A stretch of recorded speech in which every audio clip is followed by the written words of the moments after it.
Yes, well, at this stage, I think we can say that the Andrews government is set to be returned. Now, we're yet to determine whether that's a majority or a minority government, but what we can't see is a pathway for the coalition to win enough seats to get into government in their own right, that Labor will end up with more seats in the coalition. I just wanted to explain why, and let's just look at the marginal seats on the two sides of the electoral pendulum. So this is on the coalition side, and you're seeing Labor's currently ahead in Caulfield, that'll bounce around, but Hastings, Labor's done very well in Hastings.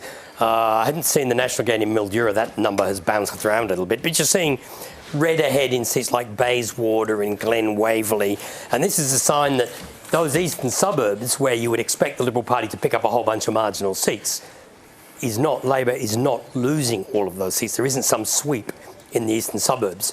Where we are seeing big swings is in the western suburbs, where the Liberal Party is highly unlikely to make any gains. And when I look at the other side of this pendulum, the government side, that shows up as well. Now, Hawthorn, the independents ahead. That depends on the order of the candidates. There's a lot of counting in that seat.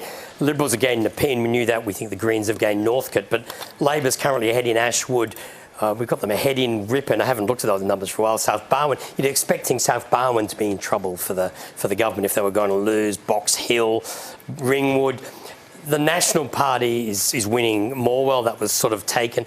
And the Greens are doing well in a number of seats. That's why we're saying we're not sure whether the Andrews government is back in majority or minority, because we're not sure how many of those seats the Greens are currently ahead in or remain ahead in. But certainly we can't see, on the numbers we're seeing now, there's nothing indicate the coalition is going to make lots of gains unless there is something extraordinary in the postal vote and pre-poll votes. And we're factoring in the very strong pro-coalition swing on pre-polls last time. So if it's not as strong for the coalition on the pre-polls, then it's definite that Labor's back in power. That's an important point. You've factored in some caution around that. But just to be clear, just to underscore this for everyone, you are saying Labor, one way or another, has won the election. The Andrews government will form government after this election. There is nothing to indicate that the coalition is going to make the 13 or so gains that it needs to get into government.